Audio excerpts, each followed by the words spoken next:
तो कल हमने पढ़ा था एसेक्सुअल रिप्रोडक्शन, जिसमें हमें इन्वॉल्वमेंट ऑफ गैमीट्स नहीं हो रहा था। Asexual, without involvement of gametes, without involvement of reproductive sales, without involvement of germ cells बोल सकते थे हम उनको। हमने बहुत सारी एग्जांपल पढ़ी थी, ठीक है, जिसमें हमारा फिशन था, जिसमें रीजनरेशन था, ग्राफ्टिंग था, बडिंग था, ठीक है। ये सारे एसेक्सुअल में हमारे मोड्स हैं। अब हमारा सेक्सुअल रिप्रोडक्शन में थोड़ा सा आइडिया दिया भी था कल मैंने इसमें। तो इसमें होता क्या है, sexual reproduction allows for the reshuffling of genetic material. Genetic material बार बार याद रखना आप, ये हमारे क्रोमोसोम्स जो होते हैं डीएनए की फॉर्म में, और आगे एक्सप्लेन करेंगे हम अगली वाली स्लाइड में। Both with in and between individual of one generation resulting in the potential for an extraordinary array of offsprings. कल भी मैंने बताया था आपको, ये जो रिप्रोडक्शन की वजह से जो हमारे एसेक्सुअल में तो सीधा ही कॉपीज बन रही थी, क्लोन्स बन रहे थे, उनमें कोई भी वेरिएशन नहीं थी, उनके पेरेंट्स में और ऑफस्प्रिंग्स में कोई भी वेरिएशन नहीं थी, कोई भी डिफरेंस नहीं था। लेकिन सेक्सुअल मोड में क्या होता है, जब भी अब पेरेंट्स दो डिफरेंट होते हैं हमारे, उनमें गैमीट्स बनते हैं, उनमें रिप्रोडक्टिव सेल्स बनते हैं या जर्म सेल्स बनते हैं, जिनकी वजह से वो बाद में मीटअप करते हैं और फिर वेरिएशन आती है उनके उनके ऑफस्प्रिंग्स में, उनके बच्चों में डिफरेंस होता है पेरेंट्स के, उस चीज को बोलते हैं वेरिएशन। वेरिएशन बोलते हैं हम डिफरेंसेस फिजिकली भी और जेनेटिकली भी, फिजियोलॉजिकली भी और जेनेटिकली भी, ऑफस्प्रिंग्स में और उनके पेरेंट्स में जो डिफरेंस है उसको कहा जाता है हमारा वेरिएशन। अब ये चलता कैसे है हमारा, ये हमने देखना है हमने आगे। Sexual reproduction, the production of new offsprings by the combination of genetic information of two individuals of different sexes। अब यही पे आ गया, राइट साइड स्लाइड है, यहाँ पे ऊपर फीमेल और नीचे जो है मेल। फीमेल जो है वो एग प्रोड्यूस कर रहे हैं, फीमेल जो है वो एग प्रोड्यूस कर रहे हैं, ठीक है, या ओवम, ठीक है। और मेल जो है उनका जो रिप्रोडक्टिव सेल है या जर्म सेल है उसको कहा जाता है स्पर्म, जिसमें 23 क्रोमोसोम्स है। 23 क्रोमोसोम। ऐसे तो हमारी पूरी बॉडी में जो डिवाइडिंग सेल होता है हमारे पास, उसमें 46 क्रोमोसोम्स होते हैं, यहाँ 23 पेयर्स, ठीक है, 23 पेयर्स होते हैं।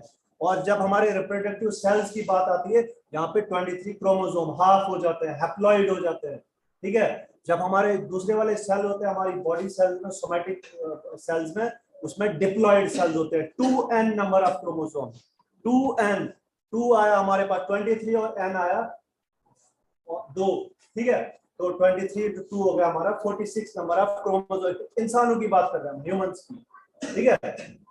ये थोड़ा सा आइडिया दे रहा हूं मैं सेक्सुअल रिप्रोडक्शन। हमारा मेन टॉपिक आगे है वो फ्लावरिंग प्लांट से आगे, ठीक है। लेकिन उससे पहले आपको ये पता होना चाहिए सेक्सुअल रिप्रोडक्शन होता क्या है। इन मोस्ट स्पीशीज, ज्यादातर स्पीशीज में जो लिविंग वर्ल्ड की है हमारी, the genetic information is carried on chromosomes. Chromosomes में ही हमारे पास ये जितनी भी इंफॉर्मेशन होती है हमारी उसी में स्टोर रहती है। तभी इनको हेरिडिटी व्हीकल्स भी कहा जाता है। हेरिडिटी व्हीकल्स किनको, क्रोमोसोम्स को।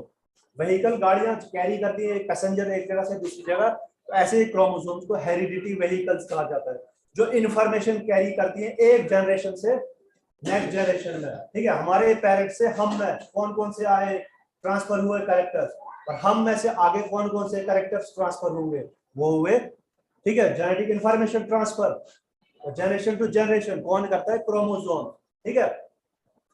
इन the nucleus of reproductive cells, और ये किसमें होते हैं हमारे, रिप्रोडक्टिव सेल्स में होते हैं हमारे, कॉल्ड गैमीट्स। गैमीट्स भी कहा जाता है इनको, रिप्रोडक्टिव सेल्स को, which then fuse to form diploid zygote। अभी मैंने बताया था आपको डिप्लॉइड, देखो डाई, डाई मतलब दो, ठीक है, और हैप्लॉइड उसका आधा आया।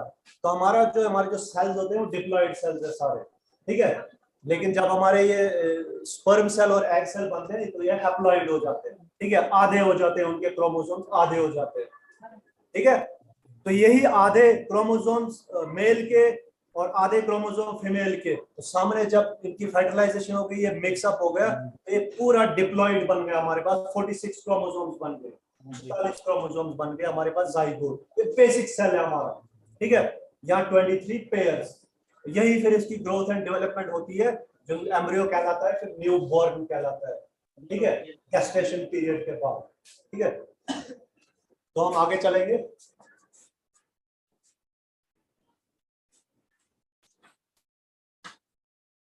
अभी अभी तक बोल रहा था मैं हेरिडिटी हेरिडिटी हेरिडिटी क्या होता है, हेरिडिटी वेहिकल्स क्रोमोसोम्स को बोला गया था मैंने, ठीक है। हेरिडिटी, ठीक है, transfer of characters from one generation to another, the transmission of characters from one generation to the next generation is called heredity. जो कैरेक्टर्स हमारे ट्रांसफर होते हैं जनरेशन टू जनरेशन, ठीक है, हमारे दादा परदादा नानी नानी जो परनानी परनाना थे उनसे जो कैरेक्टर्स आगे ट्रांसफर हुए, ठीक है, कौन कौन से ट्रांसफर कैरेक्टर्स हुए ट्रांसफर, तो उसको कहा जाता है, वो तो जनरेशन आ गई सारी हमारी, परनानी वाले परदादा वाले, ठीक है, फिर दादा दादी वाले, फिर मम्मी पापा वाले, फिर हमारे वाले, फिर हमारे से आगे वाले, ठीक है, सारी क्या है जनरेशन। तो ये जो भी कैरेक्टर्स ट्रांसफर होते हैं जनरेशन टू जनरेशन उसको कहा जाता है heredity, transfer of characters from generation to generation. और ये होता कैसे है, किसके थ्रू, क्रोमोसोम्स के थ्रू, क्रोमोसोम जिनको कहा जाता है हेरिडिटी वेहिकल्स या ट्रांसफर व्हीकल्स, ठीक है, हेरिडिटी वेहिकल जिनको कहा जाता है क्रोमोसोम्स को। और क्रोमोसोम्स के भी अंदर से अंदर एक, ये भी अलग से एक टॉपिक है क्रोमोसोम्स का, अंदर से डीएनए होता है, फिर आरएनए होता है, मेनली होता है हमारे पास डीएनए। देखो राइट साइड, और यहाँ पे तो बनाई है मैंने स्लाइड, इसके राइट साइड में देख लो, देखो ये सेल आया हमारे डिवाइडिंग सेल है जिसमें क्रोमोसोम दिख रहे हैं। ये बात याद रखना कि क्रोमोसोम सेल में सिर्फ डिवाइडिंग सेल्स में दिखते हैं, बाकी जितने जिस टाइम डिवाइड नहीं हो रहे होते हैं वो सेल, जिस टाइम डिवाइड नहीं हो रहे होते हैं उस टाइम क्रोमोसोम्स हमें नहीं दिखते हैं, ठीक है, वो उस टाइम क्रोमेटिन फिलामेंट्स बिल्कुल बिखरे हुए होते हैं। लेकिन जैसे ही वो डिवाइडिंग की स्टेट में आ जाते हैं, डिवाइडिंग स्टेट में आ जाते हैं, तब हमारे क्रोमोसोम भी अरेंज हो जाते हैं अपने प्रॉपर स्ट्रक्चर में, उनको कहा जाता है फिर क्रोमोसोम, जिनको हम आइडेंटिफाई तक कर सकते हैं, ठीक है। अच्छा ये क्रोमोसोम, ये देखो बाहर निकाला इनने क्रोमोसोम, ठीक है, इसमें इसकी 3-4 ये बाहर से स्ट्रक्चर्स भी हैं, और फिर इसको एलोंगेट किया इन्हें नीचे के लिए, देखो डीएनए, पहले सेल लिखा है उसके बाद डीएनए, ये क्रोमोसोम्स हमारा, क्रोमोसोम्स में हमारे पास जो हमारे पास पार्ट होता है वो डीएनए है, डीऑक्सीराइबोन्यूक्लिक एसिड। और डीएनए का सबसे छोटा पार्ट जो फंक्शनल होता है, जिसपे कोई कैरेक्टर लिखा होता है, ठीक है, जैसे मेरी आंख का कलर क्या है, मेरी नाक का साइज क्या है, मेरे मुंह का शेप क्या है, ठीक है, मेरा बॉडी साइज क्या है, वो उसको कहा जाता है जीन, जीईएनई जीन, यहाँ पे लिखा हुआ है। वो डीएनए का सबसे छोटा फंक्शनल पार्ट जिसपे कोई भी कैरेक्टर लिखा हो हमारी बॉडी का कैरेक्टरिस्टिक्स, ठीक है, उसको कहा जाता है जीन। ये बात याद रखना। सेल आया, सेल में आया, फिर हमारे पास क्रोमोसोम्स, क्रोमोसोम्स के अंदर फिर हमारे पास और आया डीएनए, आरएनए, प्रोटीन्स भी है, ठीक है। और डीएनए ये हमारा स्ट्रक्चर है, ठीक है, अलग तरह से पढ़ोगे आप डिटेल में, आज तो सिर्फ बेसिक आइडिया आपके पास 10th में क्या कैसे चल रहा है प्रोसेस, लेकिन ये आपने सब कुछ याद रखना है। अच्छा डीएनए फिर ये प्रोसेस है, और सबसे छोटा इसका फंक्शनल पार्ट जो कोई भी इंफॉर्मेशन कैरी कर रहा है, कैरी करता है और ट्रांसफर कर सकता है, उसको कहा जाता है जीन। ये बात याद रखना, ठीक है, जीन सबसे छोटा टुकड़ा जो फंक्शनल पार्ट है, ये याद रखना, ये जरूरी है। Heredity is normally defined as the method by which an offspring acquires predisposed characteristics from its parent cell. तो सब कुछ बता दिया मैंने, हेरिडिटी ही की वजह से ही जो है वो कैरेक्टर्स ट्रांसफर होते हैं पेरेंट से ऑफस्प्रिंग्स में, ठीक है। तो नेक्स्ट ये आपने नोट डाउन कर लिया होगा। देखो इस साइड वाली लेफ्ट वाली स्लाइड भी थोड़ा सा मैं बता दूंगा, कल भी ये मैंने बताया था आपको, ये जो फीमेल होते हैं इसमें एक्स एक्स क्रोमोसोम्स होते हैं, दो दो होते हैं हर एक क्रोमोसोम, ठीक है। एक्स एक्स आया हमारे पास फीमेल, एक्स एक्स आया फीमेल, ये याद रखना। और एक्स वाई आया, ये क्रोमोसोम्स की बात कर रहा हूं मैं, ये क्रोमोसोम्स, क्रोमोसोम एक्स और क्रोमोसोम वाई, ठीक है, ये किसमें होता है, मेल में, क्रोमोसोम एक्स और क्रोमोसोम वाई, ठीक है। क्रोमोसोम एक्स, दूसरा भी क्रोमोसोम एक्स, किसमें है, फीमेल में। ये जो 23 क्रोमोसोम्स आए थे हमारे पास, 23 क्रोमोसोम्स या 46 क्रोमोसोम्स हमारे बॉडी सेल्स में, 46 में से 44 हमारे बाकी है, तो 44 प्लस 2 आए हमारे पास। ये मैं अगर मेल हूं 44 प्लस एक्स वाई हूं मैं, अगर कोई फीमेल है वो बोलेगी 44 प्लस एक्स है, मतलब 46 हो गए उसके लिए। मतलब दो क्रोमोसोम्स हमारे हमारे सेक्स डिटरमाइन करते हैं, मैं मेल हूं कि फीमेल हूं, ये दो क्रोमोसोम डिटरमाइन कर रहे हैं। एक्स एक्स अगर मेरे में है वो क्या है, फीमेल है, अगर मैं मेल हूं इसका मतलब मेरे में क्या है, एक्स वाई, इसी की वजह से मैं क्या हूँ, मेल आया, मेल बन गया। और अगर मेरे में एक्स एक्स होते इसका मतलब है फीमेल होता। ठीक है, अब ये बनता कैसे, होता कैसे है, ये बहुत खैर, अब ये फीमेल्स आए, ठीक है, ये एक्स एक्स और एक्स वाई आया मेल। ठीक है, तो जब इनकी क्रॉसिंग होती है, ये देखो इनके क्रॉसिंग देख लो, पहला वाला एक्स और मेल वाला एक्स अगर मिक्सअप हुए फर्टिलाइजेशन में, फीमेल का एक्स और मेल का एक्स अगर मिला, तो नीचे क्या बना हमारे पास, फिर से फीमेल आई। फीमेल का कोई सा वाला एक्स और मेल हुआ, मेल का कोई सा वाला वाई, एक ही तो वाई हमारे पास, वाई एक ही है, और किसी भी वाले एक्स के साथ मिल गया तो क्या बन गया नीचे, वो मेल बन गया। ठीक है, तो ये इसको बोलते हैं क्रॉसिंग। हम क्रॉसिंग देखो, X X, X Y, X X और एक्स वाई, इसके मतलब 50% चांसेस है मेल बनने के और 50% चांसेस है फीमेल बनने के। 50% चांसेस, क्योंकि दो मेल है दो फीमेल है। एक्स एक्स और एक्स वाई ये किसी के साथ भी जा सकता है, ये वाला किसी के साथ भी जा सकता है। ठीक है, फीमेल वाला एक्स किसी वाले मेल, चांसेस रहते हैं कि हमारा जो बच्चा होगा आगे वो मेल होगा या फीमेल होगा, और वो डिटरमाइन कौन करता है, वो ये वाई कर रहा है। मेल का जो वाई है वही डिटरमाइन कर रहा है, अगर वाई है तो वो मेल होगा, वाई नहीं होगा तो क्या होगा, फीमेल होगा, एक्स एक्स होगा, सीधी सी बात है। ठीक है, ये आपने नोट डाउन करनी होगा। अब आज का जो टॉपिक है हमारा मैन स्टार्ट होता है यहाँ पे प्लांट्स से, फ्लावरिंग, सेक्सुअल रिप्रोडक्शन में फ्लावरिंग प्लांट्स बोला था मैंने। अब उससे पहले आपको प्लांट्स की कैटेगरीज आपको पता है होनी चाहिए। ठीक है, फ्लावरिंग प्लांट, सारे प्लांट्स हमारे फ्लावरिंग तो नहीं ना है, सब पे फूल नहीं ना उगते हैं, नहीं ना उगते हैं। तो प्लांट्स हमारे दो कैटेगरीज के यहाँ पे डिवाइड किए, नॉन फ्लावरिंग और फ्लावरिंग। वो वाले प्लांट जिन पे फ्लावर्स निकलते हैं और वो वाले प्लांट जिन पे फ्लावर्स नहीं निकलते हैं, जिन पे स्पोर निकलते हैं, स्पोर्स। ठीक है, वो अलग की कैटेगरी हमने नहीं पढ़ना है, लेकिन ये नोट डाउन कर लो आप, ये जो फ्लो चार्ट बनाया मैंने ये आप नोट डाउन कर लो। प्लांट्स की दो कैटेगरीज है, नॉन फ्लावरिंग और फ्लावरिंग। तो नॉन फ्लावरिंग में आया हमारे मॉसिस और फर्न्स। मॉसिस में हमारे पास नो रूट्स होते हैं, ये डिटरमिनेट जिससे आप पहचान सकते हैं उनको, और जिनमें रूट्स होते हैं उनको फर्न्स कहा जाता है। ठीक है, वो नॉन फ्लावरिंग है जो जिनमें फूल नहीं होते। अब जिनमें फूल है वो भी दो किस्म के आगे, एक है जिम्नोस्पर्म्स, एक है एंजियोस्पर्म्स, याद रखना। फ्लावरिंग प्लांट्स में फिर से दो किस्म के हैं, एंजियोस्पर्म्स और जिम्नोस्पर्म्स। ठीक है, जिम्नोस्पर्म्स नीचे लिखा हुआ है नेकेड सीड्स, और वो सीड्स ऐसे निकलते हैं, उनके बीज ऐसे निकलते हैं जो जिनको बाहर से कोई भी कवरिंग नहीं होती है। ठीक है, ऐसे वाले ट्रीज जिनमें सीड्स निकलता है लेकिन बाहर से कवरिंग नहीं होती है उनको बोलते हैं जिम्नोस्पर्म्स। तभी उनको नेकेड सीड्स कहा जाता है, कवरिंग विदाउट कवरिंग, उनको वो जिम्नोस्पर्म्स है। और एंजियोस्पर्म्स आए फिर हमारे मोनोकोट्स और डाइकोट्स, वो अलग एक कैटेगरी है, ये बात याद रखना। सिर्फ यहाँ पे फ्लावरिंग प्लांट्स हमारे कौन कौन से हैं, जिम्नोस्पर्म्स और एंजियोस्पर्म्स। अच्छा, यहाँ पे आ जाओ पार्ट्स ऑफ फ्लावर। अब रिप्रोडक्शन पे जाने से पहले, इसकी रिप्रोडक्शन पे जाने से पहले इसको आपको पता होना चाहिए फ्लावर है क्या, इसके पार्ट्स कौन कौन से हैं, उनको एक्ट कैसे करता है। ठीक है, हमारे पास टाइम बहुत लिमिटेड रहता है, इसलिए मैं थोड़ा इंस्टेंट बोल देता हूँ, तो ये नोट डाउन किया करो जल्दी जल्दी। ठीक है, तो पार्ट्स ऑफ फ्लावर है हमारे पास। अभी तो मेन टॉपिक है हमारा। सबसे पहले राइट साइड आपके पास डायग्राम दी गई है, देखो सबसे पहले नीचे पिडंकल, जो डंडी होती है फूल की, ठीक है, उसको बोला जाता है पिडंकल, जिसपे फूल आगे फिर स्टैंड करता है।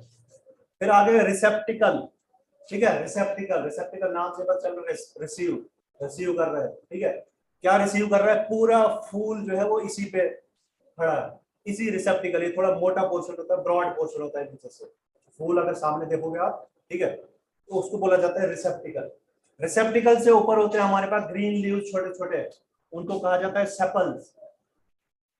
Peduncle, रिसेप्टिकल, sepals. सेपल्स आए हमारे ग्रीन लीव जो फूल के बाहर से होते हैं, छोटे छोटे लीव्स होते हैं। ठीक है, सेपल्स।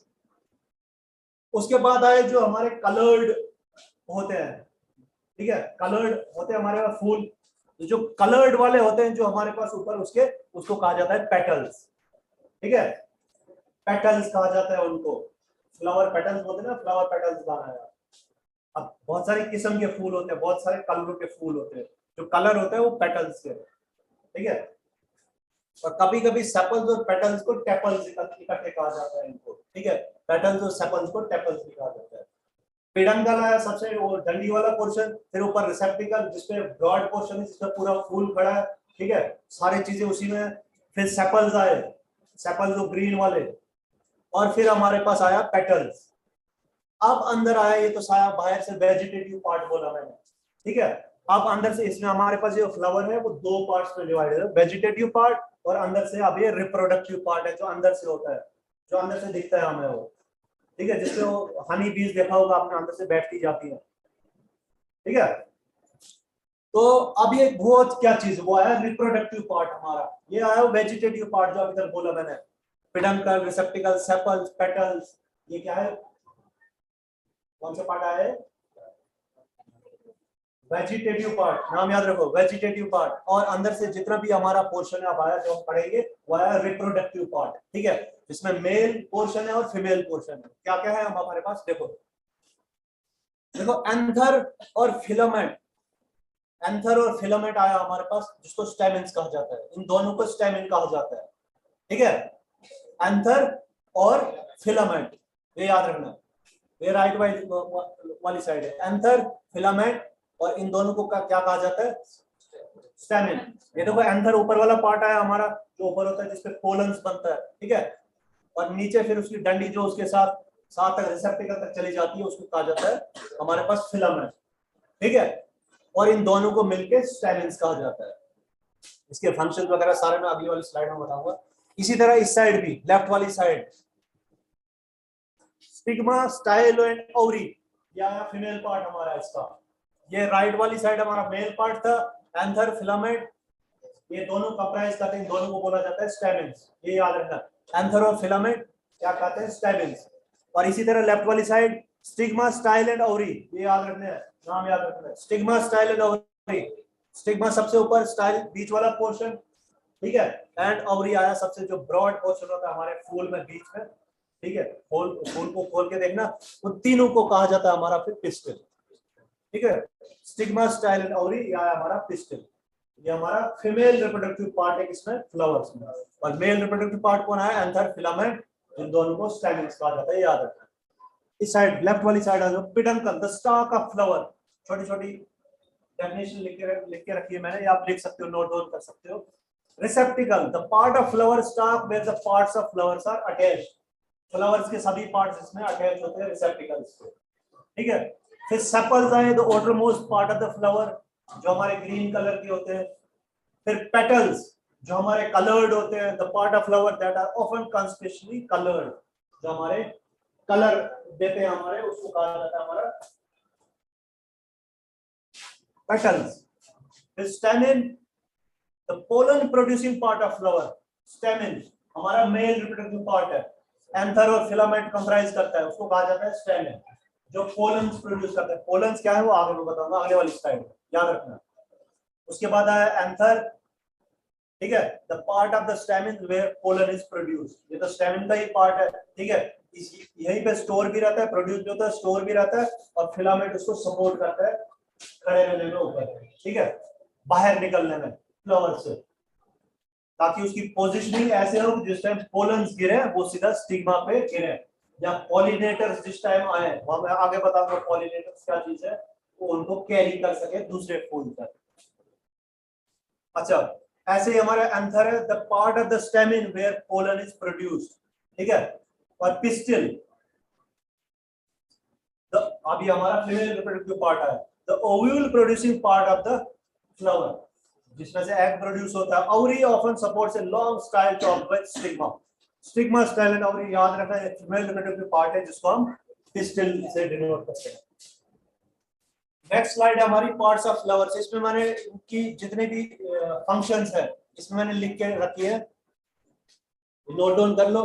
पिस्टिल है हमारा, the female reproductive organ of a flower is gynoecium और पिस्टिल, फीमेल रिप्रोडक्टिव पार्ट को गाइनोशियम भी कहा जाता है, गाइनोशियम याद रखना।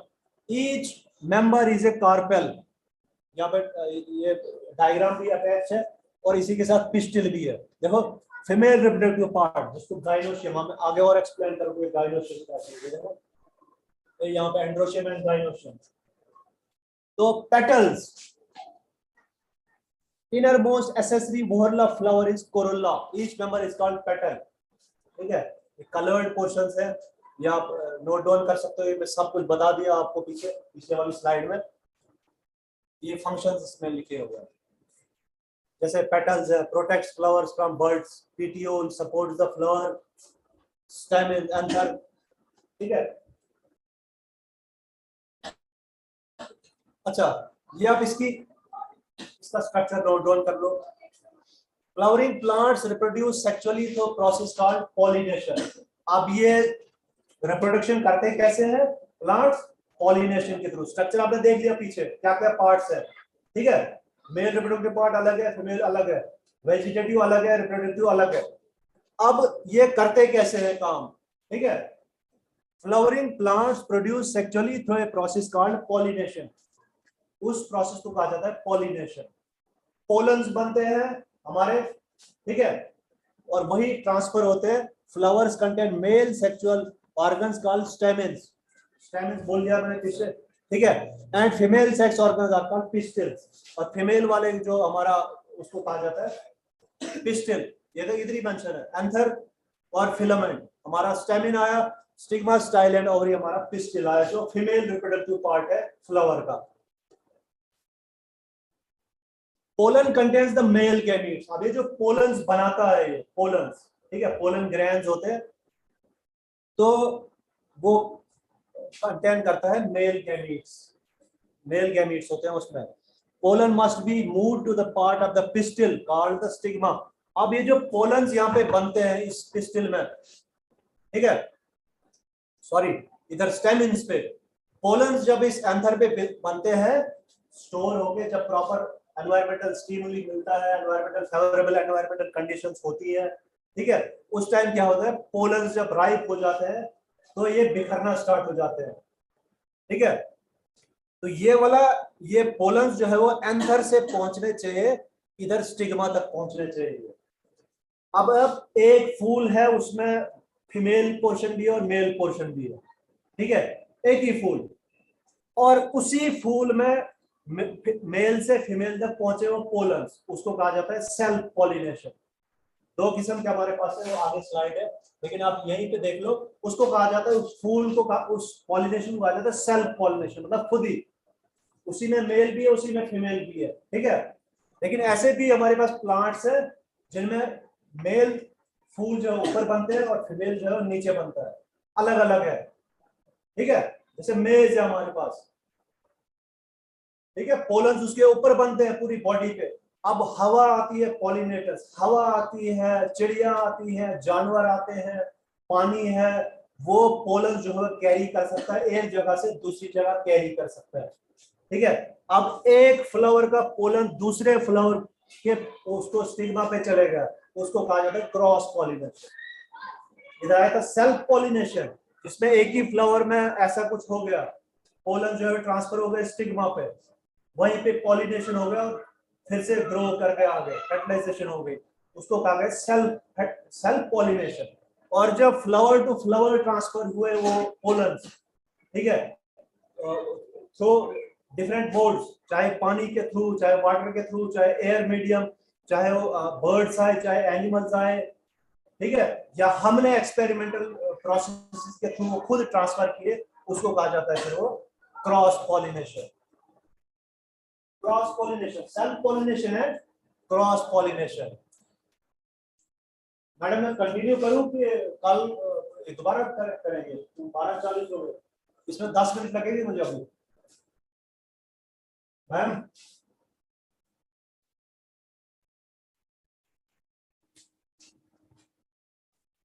तो देखो फ्लावर, देखो यहाँ पे फ्लावर राइट साइड है, इसमें एंड्रोशियम, इसको हमें मेल पोर्शन कहा जाता है, और ये इसी के साथ में आया गाइनोशियम, ठीक है। एंड्रोशियम, इसमें एंथर और फिलामेंट है, ठीक है, एंथर और फिलामेंट, उसको कहा गया स्टेम, जिसको बोला था हमने, उसको वो क्या आ गया एंड्रोशियम, मतलब मेल, दूसरा नाम है इसका एंड्रोशियम।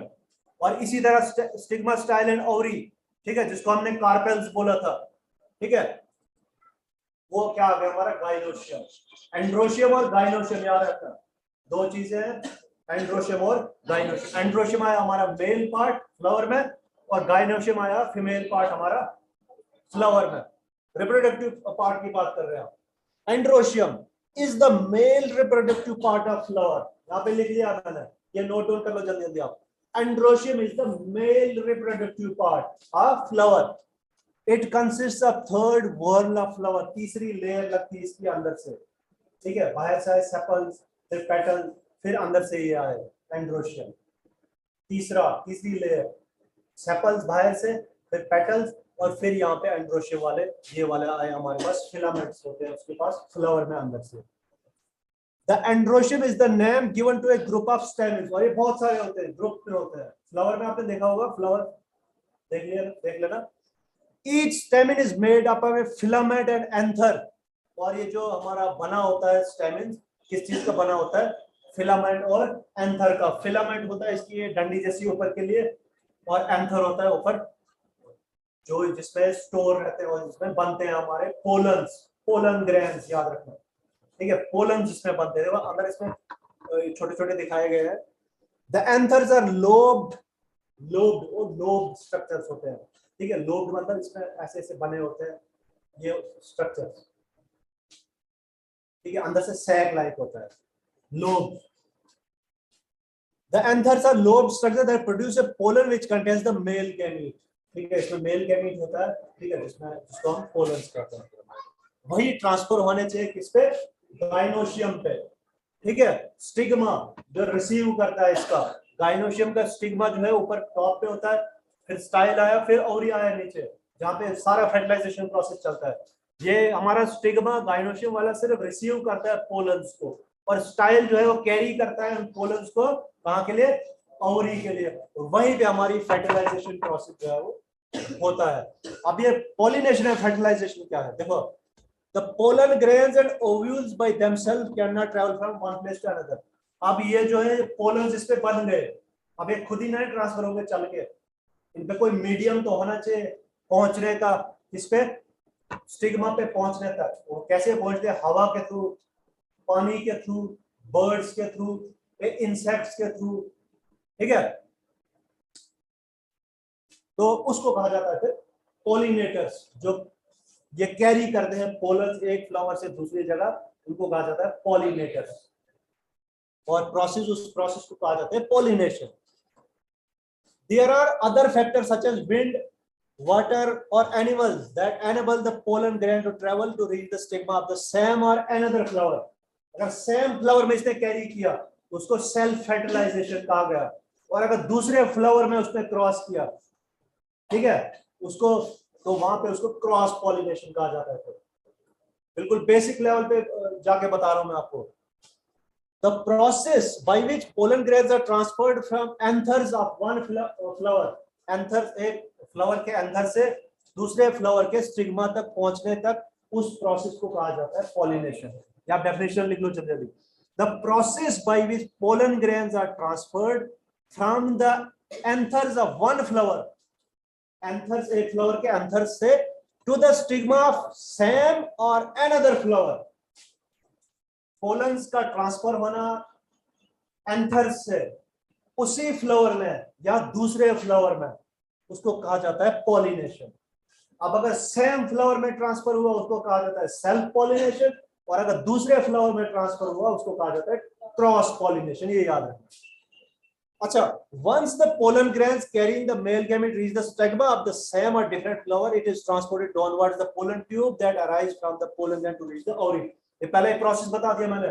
पोलन जो है हमारे एंथर से निकल के पॉलिनेटर्स में पहुंचा है, कहां पे, स्टिग्मा पे, गाइनोशियम, ठीक है, और हमारा स्टिग्मा उनको रिसीव करता है वहां पे। स्टिग्मा फीमेल रिप्रोडक्टिव पार्ट, इनका स्टिग्मा जो है वो रिसीव करता है पोलन्स को, और फिर स्टाइल जो है वो कैरी करता है उन पोलन्स को किसकी तरफ, ओवरी की तरफ। डायग्राम नोट डाउन कर लो आप, दोनों तीनों, बल्कि ऊपर फ्लावर है, ठीक है, नीचे एंड्रोशियम मेल पार्ट आया और गाइनोशियम हमारा फीमेल पार्ट आया, और क्रॉस और पोलन्स जब क्रॉस करते हैं एंथर से हमारा स्टिग्मा तक, उसी फ्लावर में या दूसरे फ्लावर तक, उसको कहा जाता है पॉलिनेशन। और जो पोलन्स कैरी करता है, जिस मीडियम से कैरी करता है, उनको बोला जाता है पॉलिनेटर्स। ठीक है।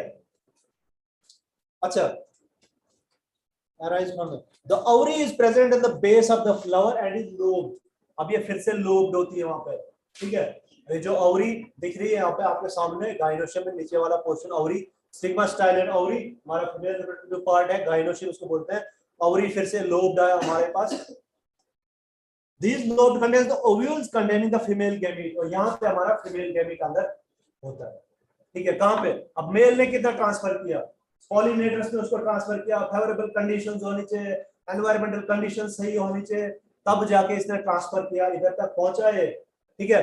गाइनोशियम यहाँ पे स्टिग्मा ने पकड़ा उसको, फिर स्टिग्मा ने स्टाइल के थ्रू उसको चलाया आगे कहां तक, ओवरी तक, और वहां पे अब क्या है, हमारा ओवा जो है, ओवा उसका एग जो है वो वहां पे प्रेजेंट होगा, जहां पे उसकी फर्टिलाइजेशन अब होगी। अब वो दोनों क्या होंगे, वो मिलेंगे यहाँ पे, ये इनका पोलन्स और इसकी ये ओवा। The male gamete from the pollen now fuses with the female gamete in the ovule to form a zygote.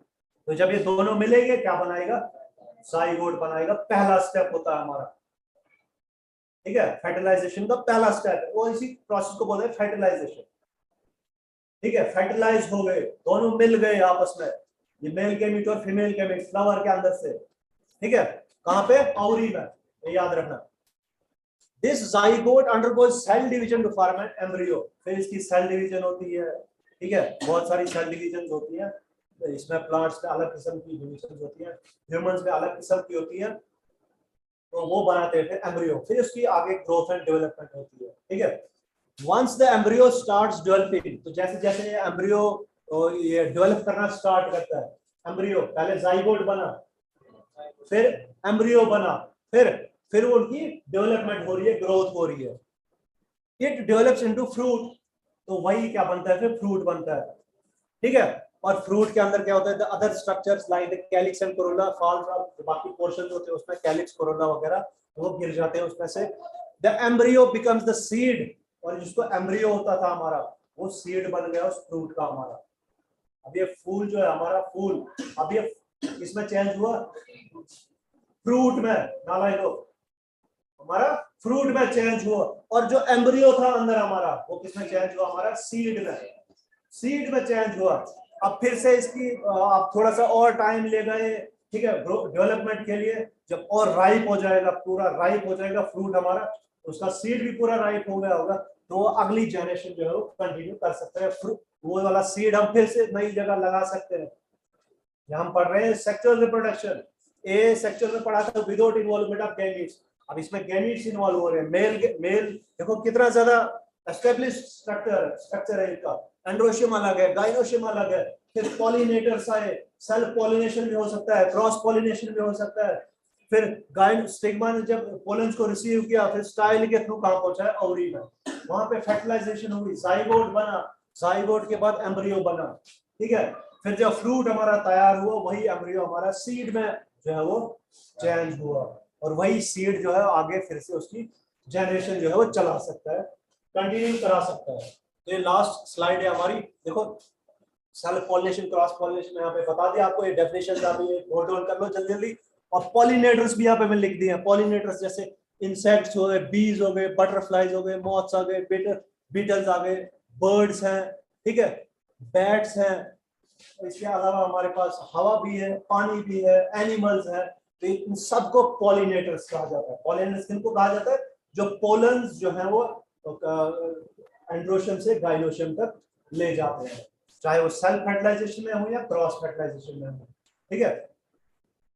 देखो यहाँ पे pollens from stamens stick to the pollinators. अभी होता कैसे, जैसे हमारी ये जो मधुमक्खी इस पे बैठ गई, इस पे पोलन जो होते हैं बहुत माइन्यूट स्ट्रक्चर्स होते हैं, उनकी बॉडी के साथ, उनकी टांगों के साथ चिपक जाते हैं, वो बहुत छोटे छोटे होते हैं, ठीक है।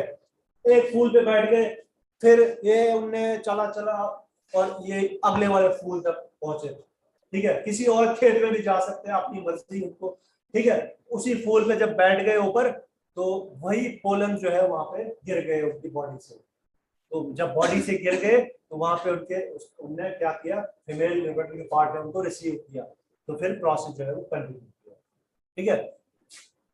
तो ये था हमारा आज का टॉपिक। तो कल संडे, मंडे को हमारा टॉपिक रहेगा reproduction in humans and reproductive health, ये हमारा तीसरा यूनिट का लास्ट टॉपिक है आपकी बुक्स का। आपकी अपनी अपनी बुक्स को उनको भी कंसल्ट किया करो कि कौन कौन से टॉपिक पढ़ लिए हमने, ठीक है। उसी के हिसाब से फिर यूट्यूब पे जाया करो, कौन सा टॉपिक पढ़ा हमने, जो सबसे इजी लगता है तुमको वही वाला उसी से स्टार्ट करो आप। तो सबसे इजी टॉपिक लगता है तुम्हें, उसी के 2 4 5 10 वीडियो देखो उसके, ऐसे ऐसे इंटरेस्ट बढ़ता चला जाता है आपका, ठीक है। जो पसंद है आपको, जो वाला टॉपिक, उसी पे आप देखो देखो, बार बार देखो, यूट्यूब पे देखो, 3D वीडियोस देखो, ठीक है, लेक्चर सुनो उनके, ऐसे ऐसे इंटरेस्ट डेवलप होता चला जाता है। आप जो है फिर आहिस्ता आहिस्ता तो आपकी पढ़ाई वाली अगर है उस पर आ जाता है इंसान। तो आज का टॉपिक हमारा